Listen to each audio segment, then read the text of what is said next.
The United States is facing a major immigration issue, a border crisis, an invasion. A border shutdown in El Paso, Texas, as hundreds force their way onto the Paso del Norte International Bridge. And there's no one that you talk to in South America that isn't aware that the U.S. border is open. They all know. Everything's for sale here. People, water, sex, you name it. This is what desperation looks like. These are two 16-year-old Colombian girls. They had no idea what was awaiting them on the other side as they would begin their journey into the Darien Gap. And almost certainly these girls did not make it, or at least they did not make it intact. Now, according to CNN, this is all being brought on by, can you guess, climate change. So what in fact is going on in South America? Well, I decided to go there, and I've been there probably no less than 10 times in just the last 5 years. I've been tracking these caravans, interviewing some of these migrants, and to discover what is causing them to make a run towards the United States. Our border crisis, an invasion of the United States, failed immigration policy. By now, everyone knows this. The world knows this and is paying attention to it. Part of what I seek to do for you on Ideas Have Consequences is not just simply to express my perpetual rage, as so many conservative commentators do. We're all outraged by the failure of border enforcement, of immigration law. But rather, what I want to do is to inform you of what's happening, who's doing it, and who these people are who are coming into the United States, why they're coming. Now, over the course of the past several years, I have been interviewing and tracking migrant caravans as they're making their way to the United States. This has taken me to Chile, to Argentina, to Brazil, to Colombia multiple times. And it has taken me to Panama. It has taken me to Mexico City and Costa Rica. In this particular episode of Ideas Have Consequences, we're going to reveal to you how deep the rot really is and where your blame should be placed.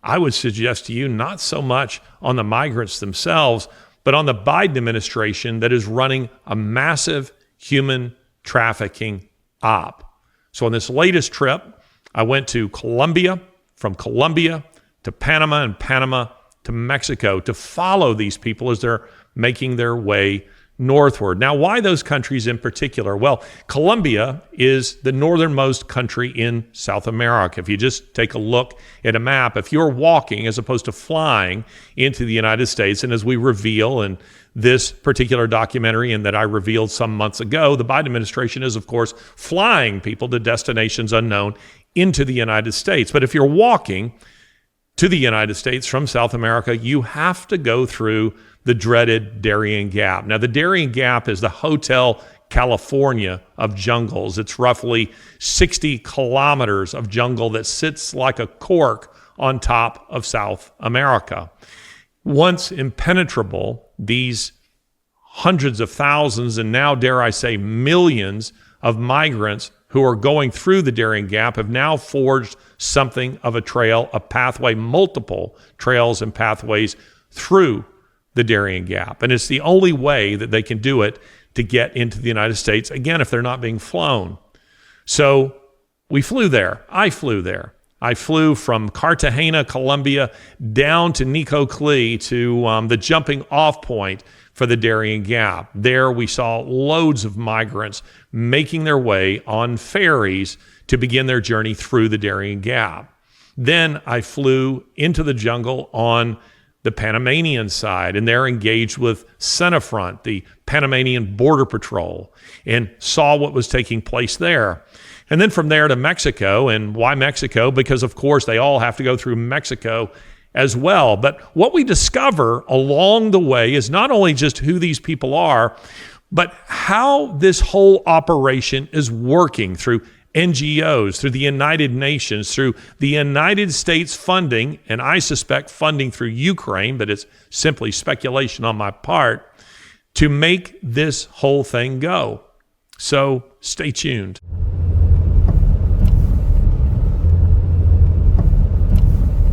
The with my driver in Cartagena, Colombia. This is, kind of a decent area here, but we're moving to an area that's not so nice. And it's where some of the migrants are passing through. Mostly Venezuelans are passing through here, but not just Venezuelans. You have people coming from all over South America, the Middle East, and China. And why are the Chinese coming here rather than, say, going north of Darien? Darien is, roughly 60 miles of dangerous jungle, some of the most dangerous jungle in the world. Why would you go south of Darien? Well, because north of Darien, you cannot get a visa.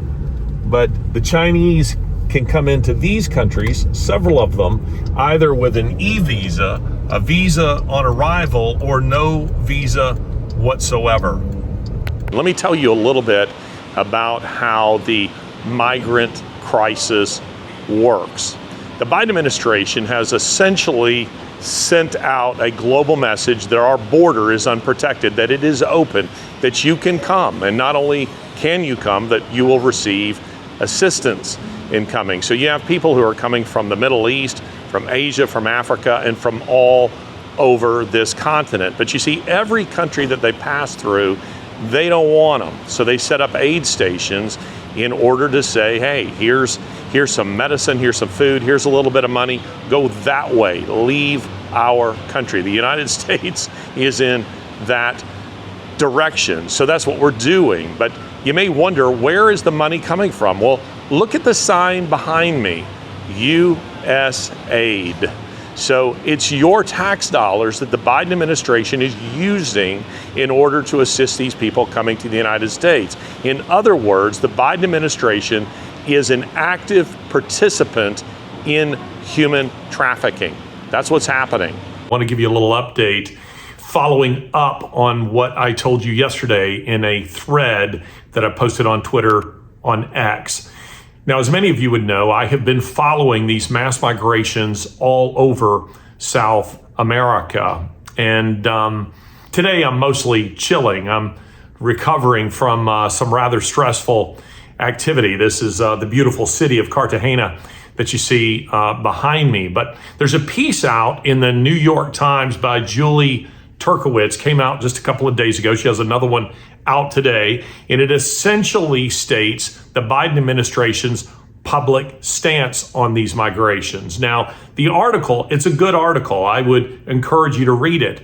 But the subtitle, which the authors almost never get to choose, the subtitle is very deceptive. Indeed, I would say that it's a lie, because it says that the Biden administration is trying to stem the tide of these mass migrations into the United States. So they're putting pressure on the Colombian government, on presumably other governments in Central and South America in order to prevent these migrations. The fact of the matter is they're doing nothing of the kind. And in fact, they're doing, as I told you yesterday, they're doing exactly the opposite. As the article states, what they are doing is they are trying to prevent, at least sort of, these migrations through the Darien Gap. And that is because the Darien Gap is incredibly dangerous. Indeed, I would say that it's a human tragedy what is taking place at Darien.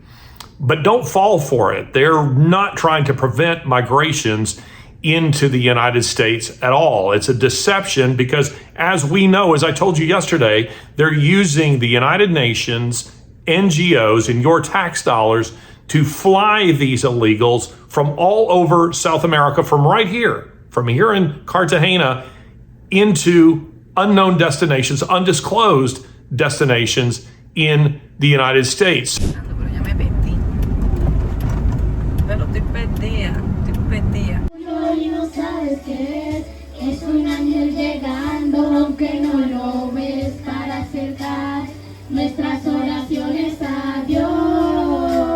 This is just a picture of rural Colombia.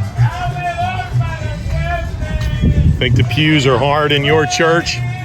Very different circumstances here. Tremendous poverty.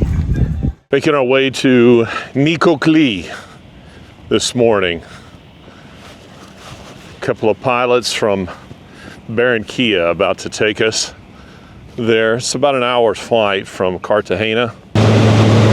Jerry and I are on our way down to Nicoclí in the west of Colombia.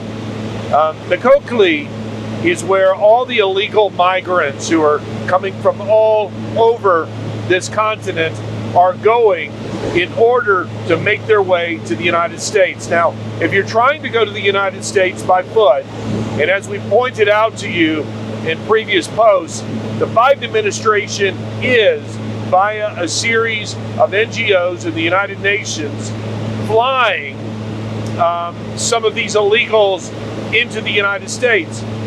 But not all of them. Many, roughly 2,500 a day, are making their way through the dangerous Darien Gap. And Darien is, the way to get to Darien, you got to make your way either to Nicoclí or to Turbo, which is just to the south of Nicoclí. Both are in Colombia. Now, most Americans don't realize how big Colombia is. Colombia is roughly twice the size of Texas. And if you're going to go through Darien, you have to go through Colombia. And that's because Colombia is the only South American country that is on both the Atlantic and the Pacific sides. So this is where these people are going. It's like that scene in, it's like the movie Casablanca, where people are waiting and waiting and waiting there, as the opening monologue says, for a plane to Lisbon so that they can then catch a freighter or a flight to the United States. That's what's happening in Nicoclí. The problem is that this is a place of massive human trafficking. So when they get to Nicoclí, they're hoping to take a ferry. But they're hoping to take a ferry. They have to take a ferry. Yeah, to either south of Darien or north of Darien, depending on the money. Depending on the pay. If you got money, you go fast. That's right. You know, you have to cross the jungle all the way to Panama. And there is a place where you arrive. It's an Indian place. And they're waiting for you there to cross you to another country. Absolutely. So a lot of those who can afford to pay are Chinese. Thus, they're taking either easier routes through Darien because they can afford to pay for it, or they're skipping Darien altogether. Those people who can't afford, which tend to be mostly Venezuelans, Haitians, and Cubans, they are having to take the cheap route, the hard route, through Darien, and many of them are disappearing. So it kind of reminds me of the annual migrations of the wildebeest through the Serengeti, where the crocodiles are waiting for them in the rivers. In this case, the crocodiles are the mafia waiting in Nicoclí, in Turbo, and in the Darien Gap itself. So our pilots are going to get us there shortly. They're going to wait for us there as we take a look around. Yeah, we have to come back today because we don't know there what happened. We have no idea. Yeah. The pilots just told us we can't land. And the reason is because there are cattle all over the runway. So it gives you an idea of where we are. This is essentially jungle, and there's no one to move them off. So we are trying to get them off by buzzing them or just flying right over their heads and then climbing before we run into the trees. But we're going to make another pass at them just over their heads to try to scare them off the runway. Otherwise, we just keep circling here. We just keep circling because we can't land. So here we are in Nicoclí. You see how remote this is. Now on our approach, we had cattle all over the runway. So you have cow chips all over the runway. This is the little airport here, but there's nobody here. There's not a soul here. We're supposed to be met by a translator of sorts, a fixer, as you might call him. He's not here. So now we're trying to figure out how we're going to get into to Nicoclí, which is, only about 3 kilometers from here, but you don't want to be walking it. So my guy is trying to sort all that out. Meanwhile, the pilots will prepare the plane for the journey back. But okay, here we have a gendarme who's making his way out here, so we'll see. Hey fellas, the gendarmes are looking us over pretty carefully. This is common in the third world, by the way. These, being detained, however briefly. They saw us landing. They made their way out here to the airport, if it can really be called that. I mean, again, it's completely abandoned, and so you just have to expect these kind of delays. But they're looking the plane over pretty carefully,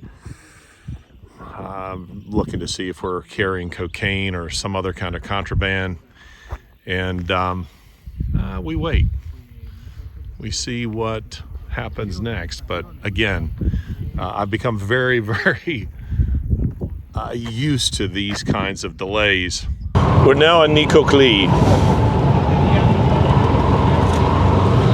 This town is chock full of migrants. And they're illegal here, by the way. They're not just illegal aliens in the United States, should they make it to the United States. They're illegal in every country they pass through, other than their countries of origin. So here we are. Normally, Nicoclí is under different times. This is a beach town. This is a resort town. This is Fort Lauderdale. This is Panama City. But not now. Colombians themselves are generally afraid to come here now because of all of the illegal immigrants who are here trying to make their way to and through Darien Gap and ultimately to the U.S. border. This is all largely being run by cartels, so there's a lot of nervousness about this place. Some of the ferries are leaving here. People are boarding, children are screaming. People are doing anything they can. This is Africa level chaos. And if you've been to proper Africa, you know what I'm talking about.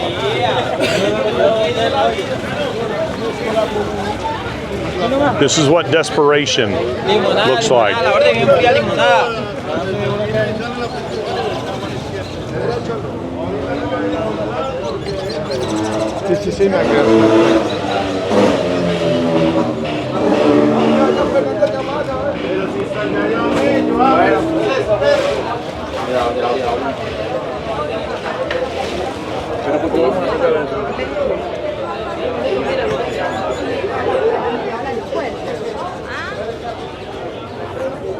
Again, what agency is doing this?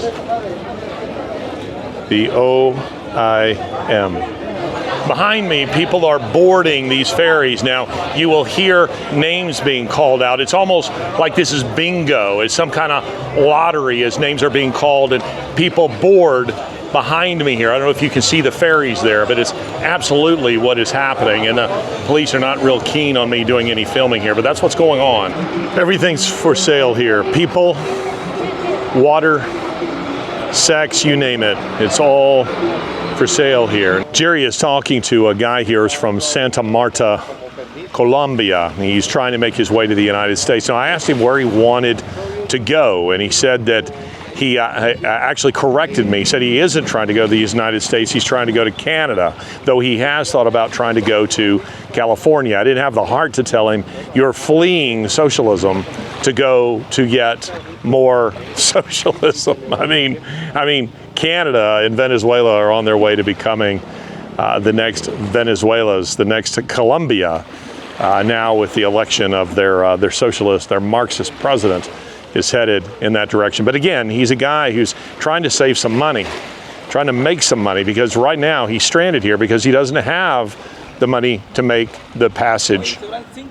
Many people have commented on the fact that migrants are often well dressed. That is to say, you see them wearing, let's say, a Chicago Bulls jersey or a New York Mets jersey or a New York Yankees hat or what appear to be name brand clothing. Well, let me explain to you that it isn't what you might think that it is, that it's because they have lots of money and are buying these things. It has to do with the fact that a lot of the clothes that you donate to your local charities end up being put on containers and shipped to the third world, where they are sold there very cheaply. It's a multi-billion-dollar industry. You think you're donating your clothes to people locally in need. Not so in most cases. It's being shipped around the world. And what you will find is flea markets and little stores are selling these things in the third world, and that's where these people are buying it. These are people who are making their way on these ferries from Nicoclí. Ellos son de Venezuela. They are from Venezuela. And Sí. they are living today in the United States. That's the dream, to be there. Papi, dile chao. Bye. Que Dios los bendiga. Amén, igualmente. Gracias por sus All these bendiciones. people who- I think we have Haitians right here as well. So I'm in the tuk-tuk in Nicoclí. We've been engaging migrants, illegal immigrants all over the place here. They're all waiting. They're trying to make money any way they can in order to make their way to the United States. Now, here in just a minute, we're going to another one of these ferry stations here. People are a little reluctant to talk to me, but once they see that we're friendly, we don't mean them any harm, they start talking to us, and the stories are heartbreaking. These people are being taken advantage of by absolutely everybody. So we're gonna go have a few more conversations here and see what's going on here. This is another place where the ferries are leaving for Darien Gap. Colombian immigration officials assisting these people to make their way out to the ferries and then to make their way across. You can see so much of what's going on here is extemporized. And this over here, this is the OIM. This is the nonprofit organization that I was telling you about that the Biden administration is using to fly people to the United States. Now, they're not flying them from here. They're doing something very different from here, but that's the nonprofit that is playing a role in a lot of this. It's one of the ferries right here. Actually, two of them. Señoritas.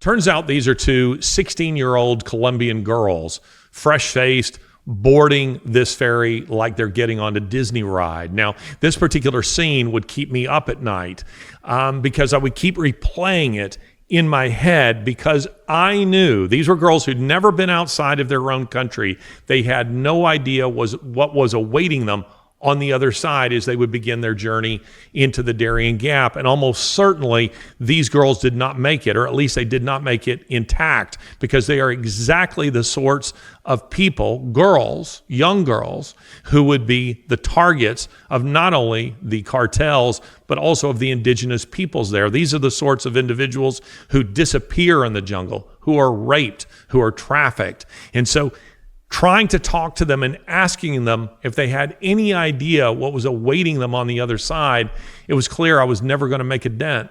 And I watched them disappear over the horizon in one of these boats. As for what happened to them, I can only imagine. What we've just seen are people who are going to America via steerage class, not economy class, definitely not economy plus.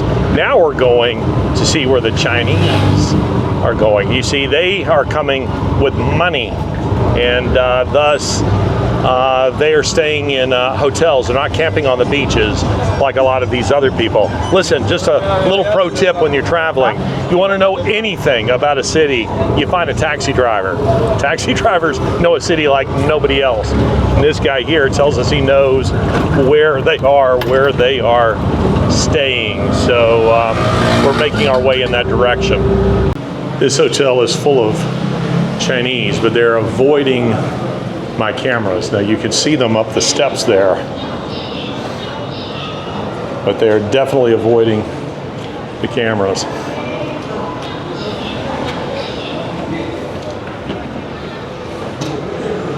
Nikokli, Sin City, a place of hope, a place of devils. You might look at all this behind me and think, gosh, this looks like a painting. It could be a lovely vacation spot. And Nikokli in normal times is a vacation spot. Not now. Not since Biden assuming office in 2020, not since the COVID pandemic. People have been coming here in waves since then. It's kind of died as a tourist town, but that doesn't mean money still isn't flowing.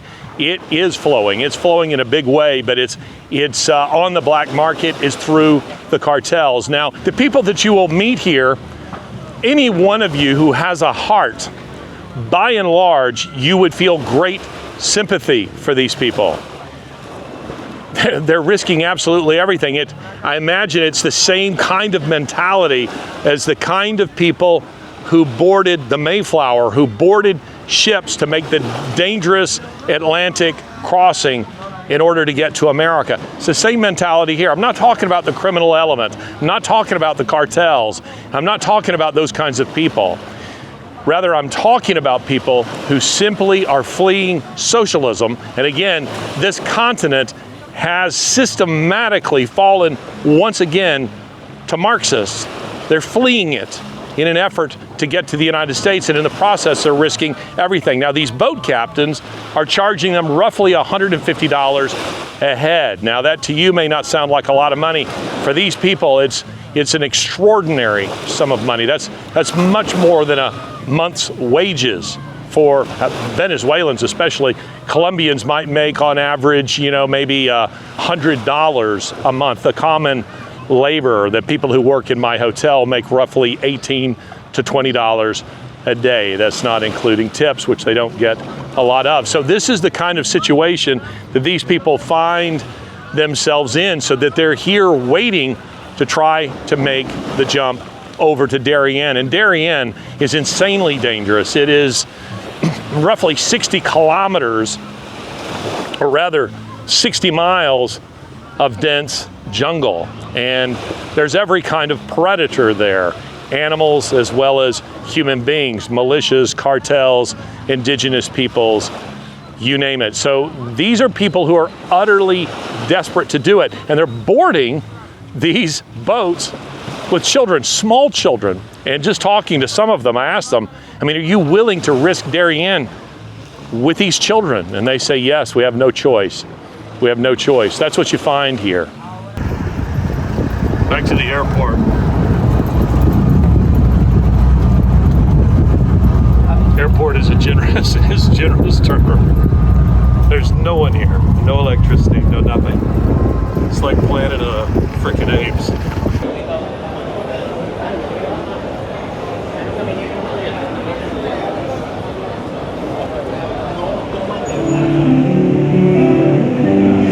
Colombia is an extraordinary country. Indeed, it's probably my favorite country in South America. I love the Colombian people. They're fascinating, colorful, literally and figuratively. And you can find in Colombia almost anything from crack to beautiful art, wonderful food.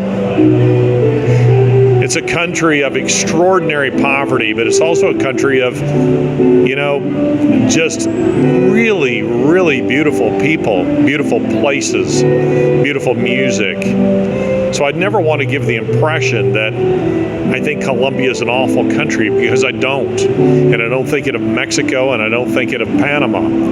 But these are countries where human trafficking, which is being aided by the Biden administration, has become a blight. It has become a human crisis. And the Biden administration is aiding it and abetting it. Now, the Darien Gap This is what country is the Darien Gap in? Darien, is that Panama? A little geography. Colombia is a huge country. A lot of Americans don't realize that. It's almost twice the size of Texas. It's the only country in South America that is on both the Atlantic and the Pacific side. And Darien, the Darien Gap, sits on top of this dense jungle through which there's no road. So people think of the the Pan American Highway as running from Alaska all the way to the tip of Argentina. They think of it as an unbroken highway. That actually isn't true. It stops at Darien. So if you're going to make that drive with Suzanne, Eric, you just need to know you have to take a ferry in Panama, go around the Darien Gap to Colombia. And so it's impenetrable, at least by automobile. You can't go through on an automobile. You can't go through on a motorcycle. You can't. Doesn't that seem preposterous? Why would that be? You'd think that they would be able to build a road.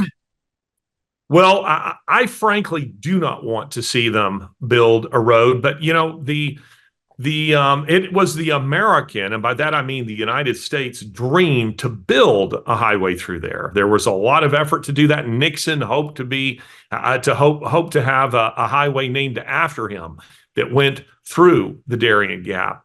Panamanians have always been a little less enthusiastic about that because they see Darien as a kind of bulwark, a protection against migrants moving northward through their own country. So they've never been too excited about that. And again, bear in mind, Panama and Colombia used to be the same country. They were Colombia until the United States came along and in an effort to build the Panama Canal, gave independence to Panama. So there's a lot of politics that are going on there, but geographically speaking, if you're going to make your way from South America to the United States, you have to go through, over, or around the Darien Gap. And most people don't have the money to do that. So they're entering into the Darien Gap in, these, what should I call them? These groups that are walking through Darien. And the Darien Gap is full of militia. It's full of drug cartels, control it, and indigenous people, to say nothing of wild animals, crocodiles, this kind of thing. So it's a kind of Hotel California where people check in but don't leave. It's horrifying. I was quite unaware of this. So thank you for this. Thank you for all this information. I'm here in one of the hangars in Panama City, Panama, getting ready to fly down to the Darien Gap. Now, this is a fairly complicated process, and it's because Darien, it straddles two countries, Colombia to the south and Panama to the north. And there are aspects of it that are a national park.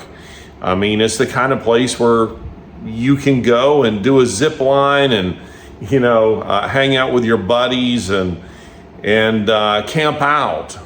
But that's not the way the entire Darien Gap is. And the part that we're trying to go to, well, that's a little bit different. So there have to be permissions that are obtained by the pilots. They have to check and see who I am and what we're doing and why we're going there. So it's very early getting one of these planes out of here, and we're going to head down there shortly, and then we will hike and ride horses into the gap. In the American mind, Central and South America are connected as if by highway. We've all heard of the famed Pan American Highway. It sort of captures the imagination as a marvelous journey, an adventure that someone could take from Alaska all the way to the tip of Argentina. But the reality is that's not so.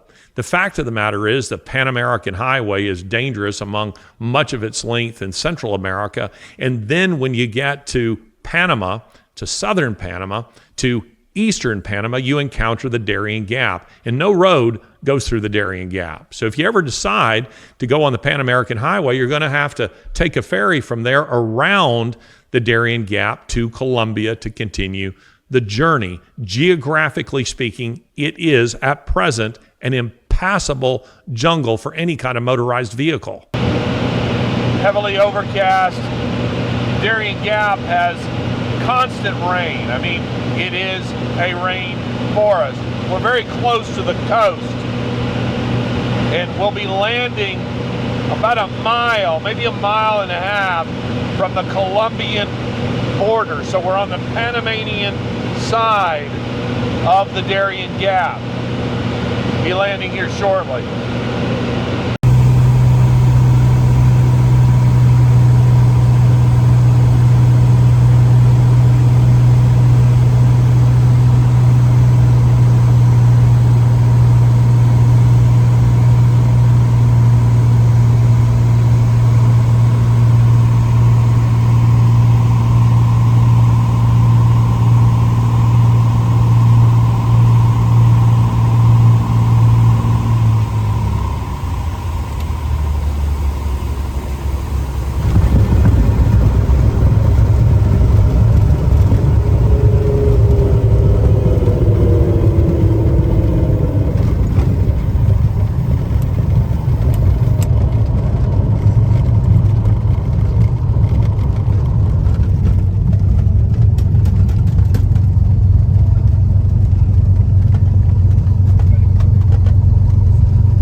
Here we are in the airport.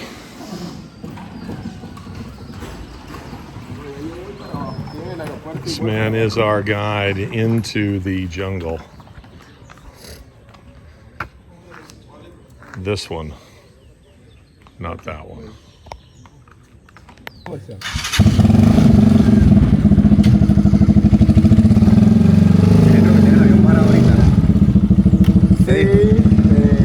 Él terminó las horas que tenía ayer, entonces para lo que es el preventivo, porque él salió del anual y le quedan un par de horas más el tema del aceite. Sí. En este caso. We're at Puerto Obaldia, just on the Colombian border, on the Panama side of the Colombian border. This is the old airstrip. Now, the airstrip that we just landed on is a good one as jungle airports go, jungle airfields. This is the old landing strip. Before these houses were built along here, there's new construction here for residences. Getting a few supplies before we head into the gap. Just spoken to the Frontier Guard, the element of the Army that patrols the Darien Gap and the Colombian Panamanian border. And they tell us that many of the immigrants are passing through here, and curiously, that this government ship right here is used to spot them. And I just happened to ask them, I mean, it says Philippians 4:13 on the side, which of course means it's a biblical reference that says I can do all things through Christ who strengthens me. It's kind of an odd verse to have on a government ship. So I kind of challenge the narrative that it is a government ship, but he insists that it is. But back over here, these boats, every single one of them, are boats that were confiscated by the Frontier Guard, by human traffickers, people who are bringing human beings, mostly, he says, Venezuelans, Cubans, some Colombians, Haitians, many others, and Chinese on these boats, bringing them from Nicoclí. So this is where they're coming from, or rather coming to. So we've already been on the other side, so we know where they're coming from. Now, here we are on the Panamanian side, but we've run into a bit of trouble here, which I'll explain in a minute. We are waiting for the guide, the main guide, to show up to take us into the Darien Gap. Now, if you haven't traveled much, I will tell you that when you leave the United States and you go to places like Central America and South America and Africa and even France and Italy, a few other places, you'll discover that your schedule is of little concern to those that you work with. You say the meeting starts at 7 a.m., they might show up at 9:30. This right here, by the way, we've got time, it seems. This used to be an American military base. So again, we're just on the edge of the Darien Gap on the Panamanian side. We are, gosh, a mile and a half from the Colombian border. We're very, very close. Little family history for you.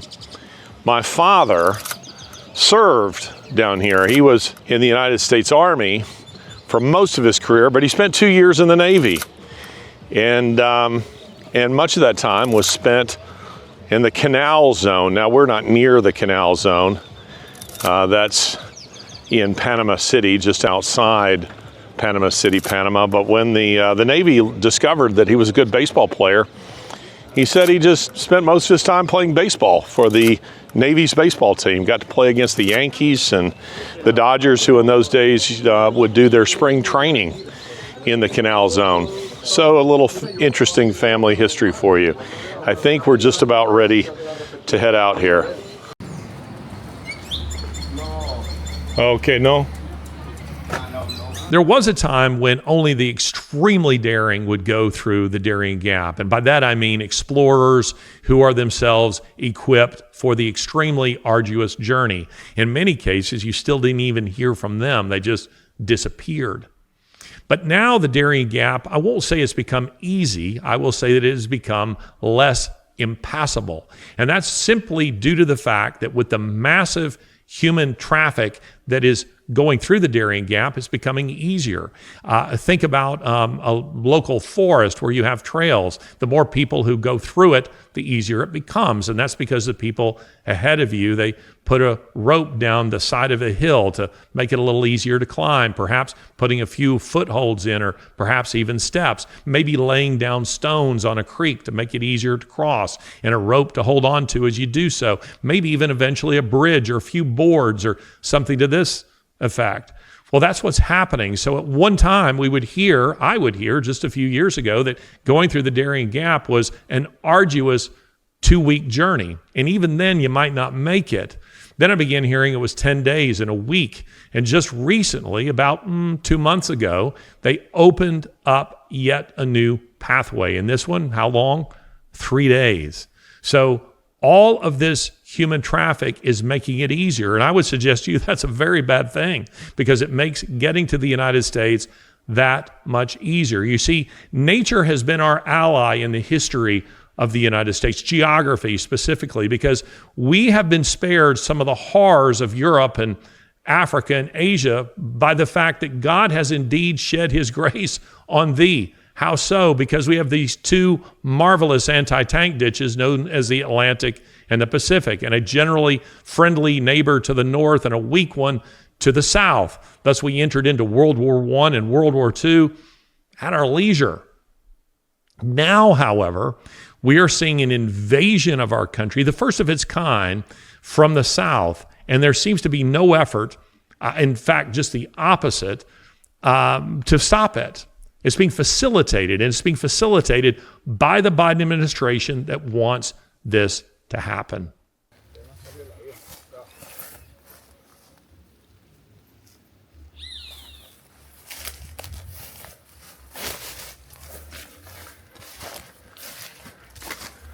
See, there's barely a path here.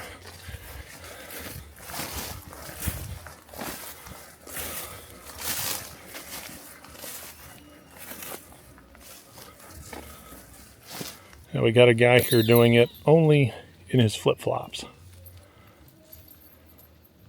Okay, we're on one of the migrant paths here. And, you know, listen, if you were just out for a day hike, you would look at this and you would think this is really gorgeous. I mean, the view here, which we really can't capture on camera, is really spectacular. We're on a ridge. We're looking down into a valley. Off over here, we look into another valley and we can see the ocean off into the distance. But for migrants on this path, this is deadly, and it's because it's full of deadly snakes.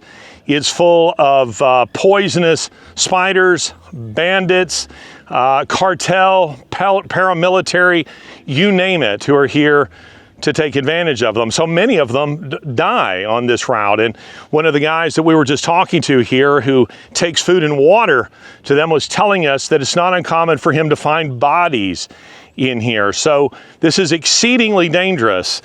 And this is all being caused. We were talking to one of the commanders of Senafront who told us that their numbers last year were almost 600,000 migrants coming through the Darien Gap.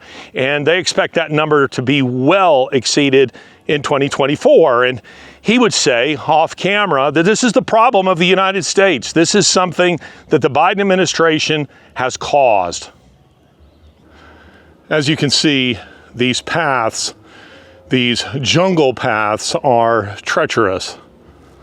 Now, I don't know if you get a sense for elevation, but this is quite steep. And holding a camera while hiking through Darien isn't particularly compatible, but I'll try to do it.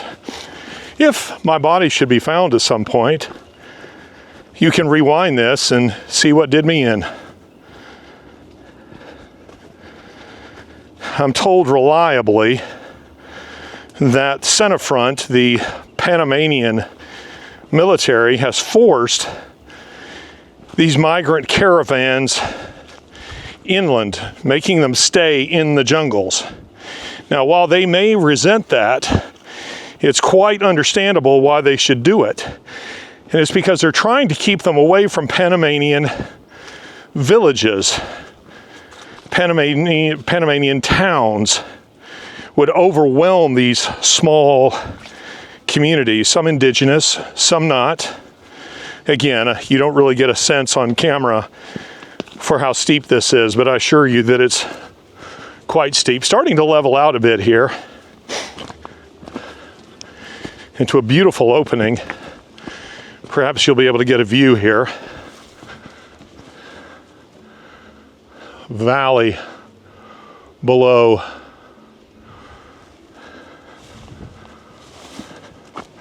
Further on.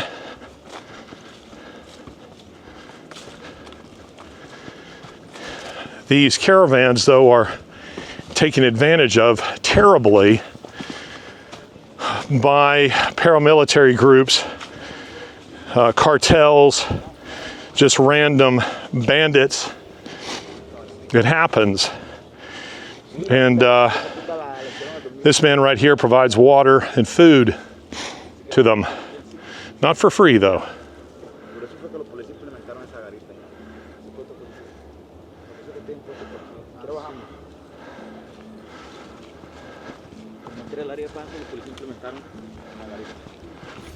What's down here? So this was the migrant path, but what Jeffrey's telling that once here they can't see the town if they went through, so the police could get them. So they push them this way. Yeah, they opened this. Push them through here. Yeah, but then the police noticed that they found it. You can hear the music. Sorry? You can hear the music. Yeah. And you can see boats. Yeah. So it would not be much of a deterrent just to try to keep them in the jungle. They would sooner or later find that it's there. He's speaking to, Yasua is speaking to the very thing that I was just talking about, how they've pushed them inland to try to keep them away from the small villages, Panamanian villages. And one of the guides here said, gosh, it would be so much easier if they let them go into the towns. Well, I actually think that Centerfront is doing these people a favor. These towns are often just a few dozen, maybe a few hundred people. You know, we're talking about maybe 20,000 people in Nicoclí, and 1,500 to 2,000 of them a day attempting the cross of the Darien Gap. Now try to imagine what that would do to these small towns if groups of 1,500 showed up daily. It'd be absolutely impossible. Here comes 2 migrants. I don't know if you can tell it, but it's very steeply uphill. This is Darien.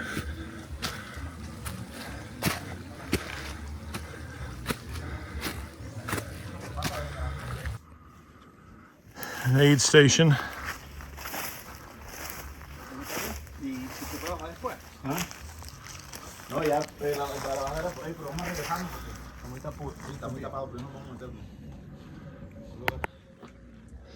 This aid station is abandoned, or appears to be.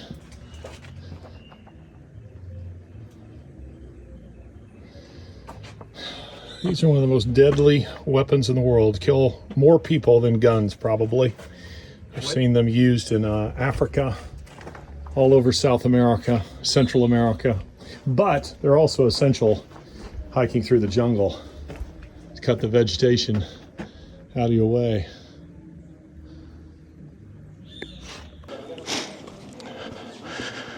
Once, when hiking the Appalachian Trail, which is not to be confused with hiking the Darien Gap, still, it can be dangerous, a friend and I came across a stranded hiker.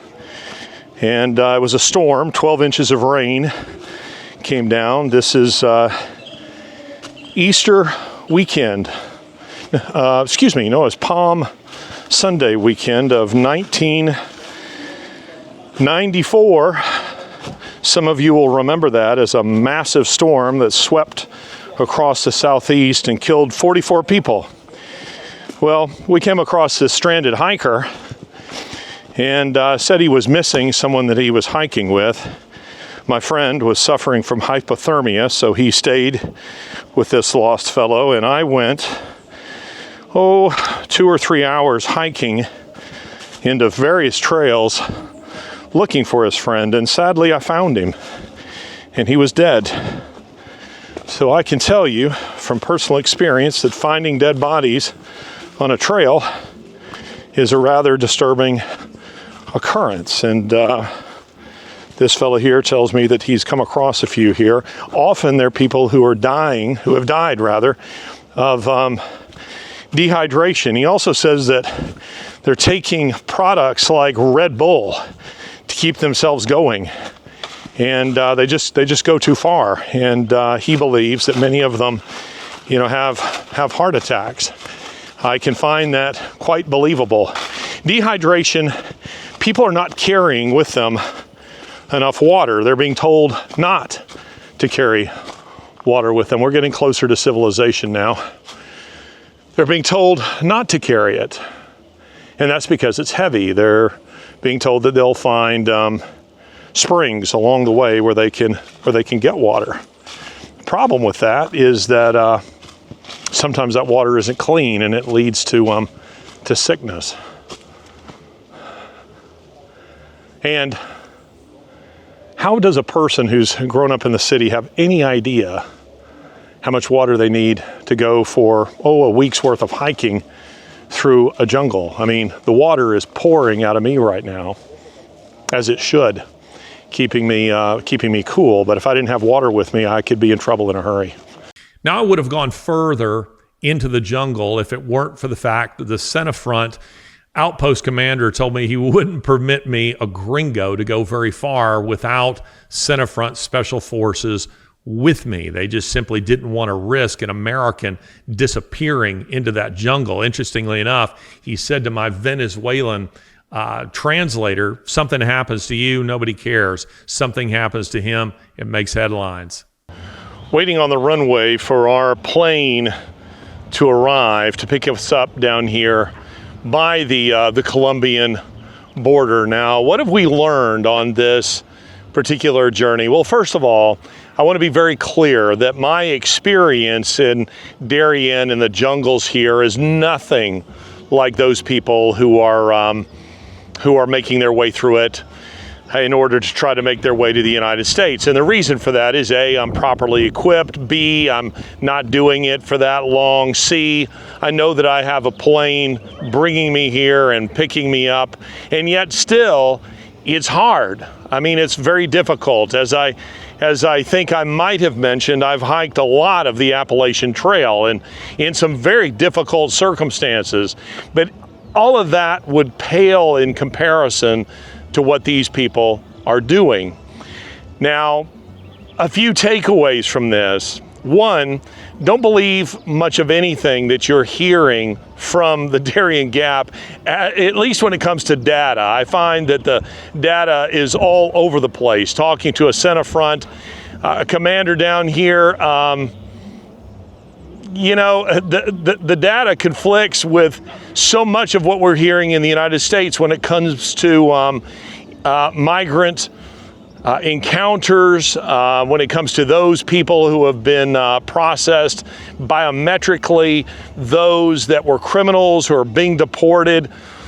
You name it. The data is all over the place. And I don't know that it's because somebody is rigging the data. I think it's just simply because no one really knows how many people are coming through here. I mean, you hear that roughly 600,000 came through here last year. Well, I would imagine that number is actually quite a lot higher.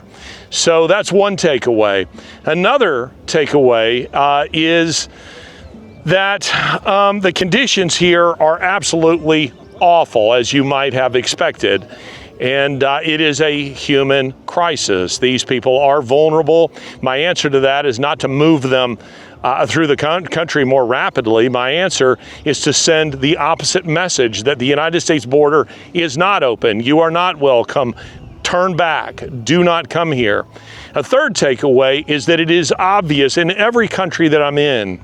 And again, we've come here from the Colombian side, and here we are now in Panama.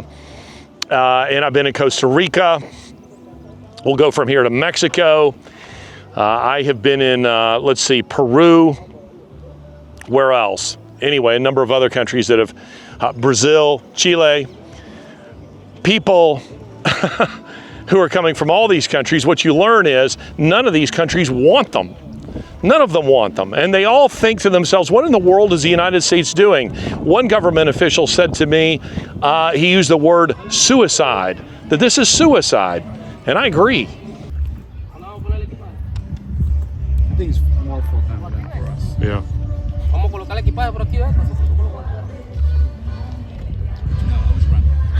They were asking for. Yeah, they want to make sure we're not carrying drugs.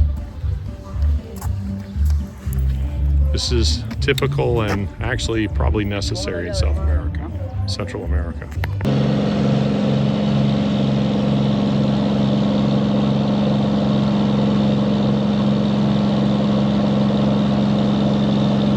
The Panama Canal is truly one of the greatest feats of engineering. Extraordinary.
When I was on the Panamanian side of the Darien Gap, I am talking to a Senafront outpost commander. And he's showing me the numbers that I just referenced just a moment ago. 520,000 illegals. And when I say illegals, I don't just mean in the United States. These people are illegal in every country they pass through except their country of origin, because none of these countries want them. And he tells me that they've done biometrics on all 520,000 of these people. And then he says, and by the way, I like this guy. He was very nice. He was very helpful. And then he says that, at least you can rest easy because we have weeded out the criminal element in here. Because in doing the biometrics, we then check the biometrics against Interpol to see whether or not they actually have a prison record. A criminal record. I guess prison record too. And I said, but doesn't that assume that rogue countries like, let's say, China and Cuba and Venezuela are uploading their criminal records to Interpol accurately? And he thought about that for a second and said, you got a point. Meaning, they don't know who they're letting through. Just because you checked his biometrics against Interpol doesn't mean he doesn't have a criminal record, because I promise you, the Venezuelans, if they're giving anything to Interpol, it isn't accurate data. They're not doing that. China's not giving accurate data, if any.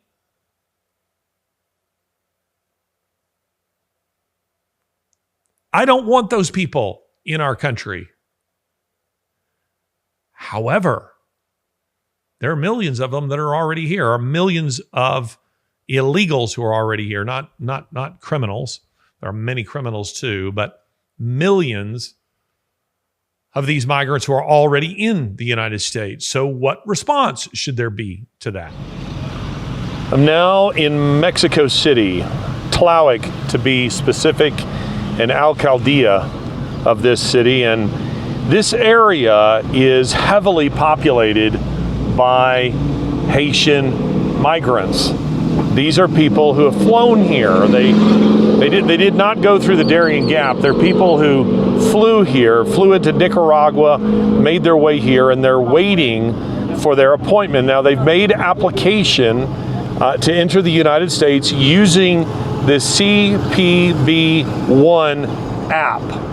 And they get an appointment for an interview. And when they're done with the interview, they won't get on buses, they won't hike northward. They will be placed on planes and flown into the United States. They even get to choose the cities where they want to go. And in the case of one fellow we were just talking to, he wants to go to Boston because he has family there. He says he has a dream of serving in the United States Navy. I asked him how they spend their time. Well, as you can imagine, they don't have jobs, they don't have work, so they spend it watching movies, listening to music, eating, talking, smoking, anything. And he acknowledged this isn't productive, it isn't healthy. But these are all people who are desperate to get into the United States because Haiti is essentially suffering a civil war. And most of the people here did not want to be filmed. They would not go on film. Really didn't even want to talk to me because they were fearful that some gang at home would see their image and would take out vengeance upon their family in some way. There'd be some kind of repercussions. Very, very fearful of this type of thing. They tell me that I'm the first American that they've seen here. So you can see that this is yet just another aspect of what we've been seeing all over South America, in Central America. But this is a slightly different demographic. These aren't the people who are coming through the Darien Gap. They're not the people who are flying into countries south of Darien. They're individuals who are flying into Central America and then flying into the United States once they get approval.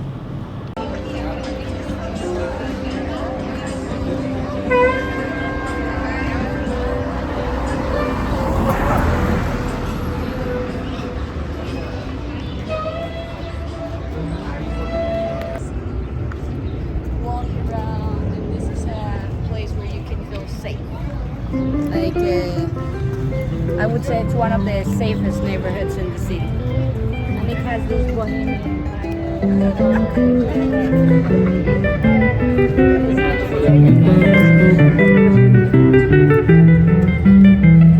Un momento, señoritas.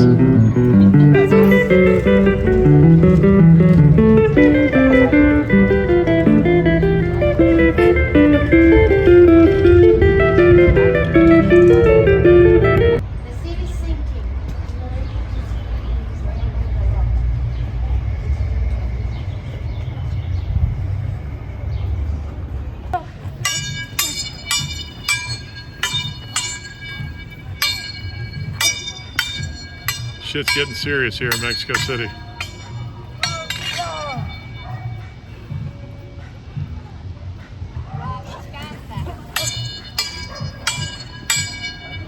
Got Jet Li versus Xenia, the Warrior Princess.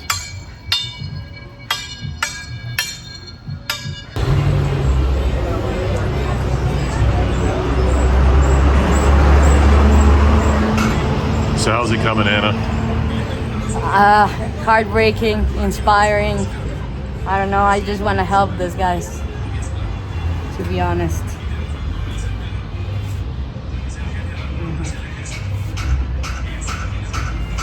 This young man here took a machete to the head from one of the cartels. He's a tough kid. Se ve, sí se ve.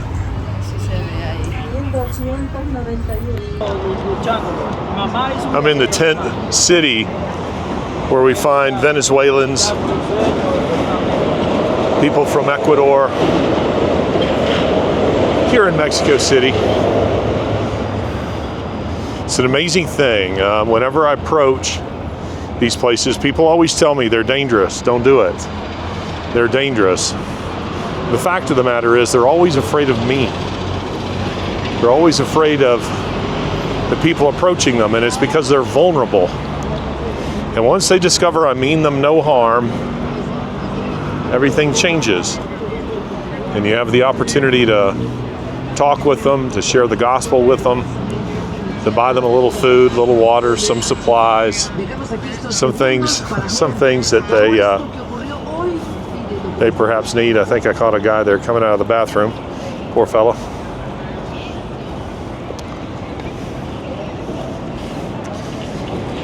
Anna here, she's done a great job for me translating. Yeah. She's just rolling with the punches. And Hello, we're happy. Estamos felices. here's my amigos. My amigos. Mi amigos. Pues no sé si las historias de cada uno. Got a little food here. We went next door. Got a little bit. Ya están comiendo. Sí, no habíamos comido, no habíamos desayunado. Welcome, people. These folks are hungry.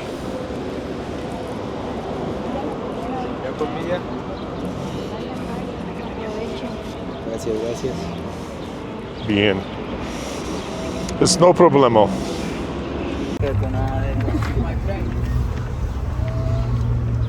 Okay. ¿Cuántas personas? Un ratón, ¿eh? Anoche lo matamos porque se nos come la comida. Ratón. ¿Cómo estás? Aquí. Dígame. Más o menos. Yo le voy a pasar el video de ellos para que cuando van. Aquí hacen la comida. Y allá. Y aquí So there's food. That's where they do their cooking. And there's where they use the trunks to be able to cook. I'm talking to a group of these people in Mexico City who haven't eaten for days. So I take them to buy food for them. They were so humble. We'll show you some video of this. They were so humble. I said, look, bring some guys because we're going to get bottled water and it's heavy. So I need several guys to come with me. So we go a couple of blocks away to a store and it's like a prison. You have bars and they don't let people in. So you have to point through the bars at what you want. And they were so humble. They chose a couple of cans of tuna and some baby formula. And I said, no. Let's get every can of tuna they got. Let's get every sardine can they've got, stuff that will last. Do you need toilet paper? They cheered. I said, let's get the toilet paper. Let's get some Tylenol. You probably need some basic things like that, some handy wipes, more milk, more baby formula. So we're piling all this stuff up. And I go to pay for it, and they go back to their little tent, and they're making sandwiches, and they offer me a sandwich. I hate tuna. I hate fish. So I politely declined, but it was awfully gracious of them, and I was moved that they did. And I said, listen, before I go, do you have any questions for me? And they started asking me such naive questions. Does the Rio Grande have crocodiles in it? We've heard that it does. And I said, well, take it from me as a guy who swam across the Rio Grande and back. There are no crocodiles in the Rio Grande. And then someone asked a question about the presidential election, and they expressed fear that Trump would win. And I said, this is an opportunity for me to explain something to you. And I said, you need to understand that Democrats are not your friends. They thought that was interesting. And I said, not your friends. They're going to pretend like they're your friends. But let me tell you, they're bringing you into the country because they want to use you for their own nefarious political purposes. If they cared about you, do you think they care somebody here was eaten by a jaguar? No. Do you think they care that this girl here was raped? No, they don't care. These people care. These people are haters of humanity. They don't care about you. They said, who does? I said, have faith in the American people. I said, you need to understand that the American people are afraid of you because our media highlights instances of people who are entering the country and are committing rape, kidnapping, fraud, violent crime, you name it. And they all seemed very surprised by this. And I said, yes, it's true. And they said, well, we've met some of those kind of people in the Darien Gap. And I said, yes. And I said, those people are entering into the country and they give you all a bad name. But I said, you need to understand that the American people are afraid of you. And it's because their own government is using you against them and they resent it. And it is because we are in a global war of elitists against populace, against ordinary people, oppressing them. And they said, we understand this. It's why we're leaving our own countries. And I said, well, it's happening in America too. You need to understand this. I said, but I want to tell you, the American people are fundamentally decent and generous people. But if they keep their distance from you, it's because they think you're there to hurt them. They believe you're there to hurt them. Be patient with them. And understand that real churches and real Christians will help you. But you need to understand Democrats are not your friends and you need to obey our laws. And their response to that was very, very positive. This is good intel. You've given us good information that we can use because we didn't know this. We didn't know what was happening. And I said, yeah, this is all happening. Ladies and gentlemen, your anger, spew out your venom, not at me, who's just the messenger. I'm just telling you. I'm just telling you the truth.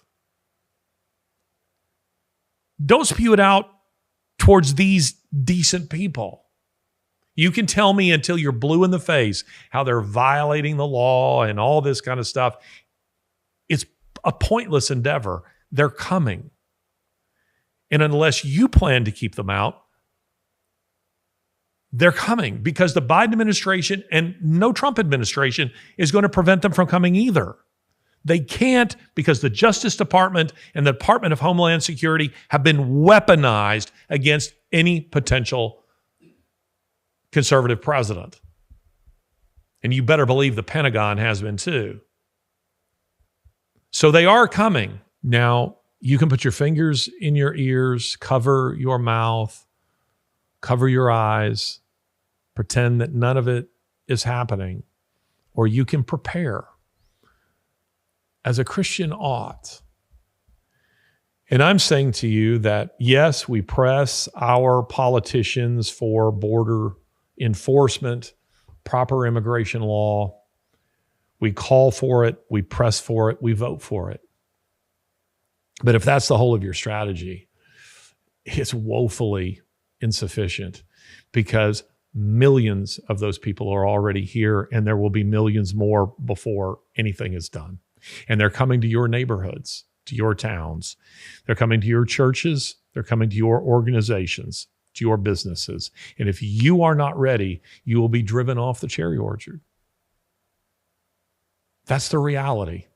Be angry with me for telling you that if you want. But that is the reality. We are in a battle for civilization. And wouldn't it be wonderful if all of these illegal aliens in our country who Democrats intended for evil, the Lord used for good? Wouldn't that be wonderful? Wouldn't that be wonderful if a great awakening and revival were to take place in this land because Christians took seriously their responsibility to fulfill the Great Commission, not just when times were good, but when times are bad. When times are bad, I look to Scripture for models. And you know, one that keeps coming to my mind is Daniel. His home country was overrun. He was sent into exile. But he remained steadfast in his obedience to the Lord. And the Lord honored Daniel and his friends. He didn't just say, it's an illegal war. It's an illegal invasion. I shouldn't be arrested. I shouldn't be exiled. Why am I here? Daniel dealt with the reality of his situation, and he was faithful to God, and he looked to God for guidance and for wisdom. And it is to the Lord that I point you. This is an opportunity, ladies and gentlemen, for your mettle to be proven, for your worth as a Christian to be proved.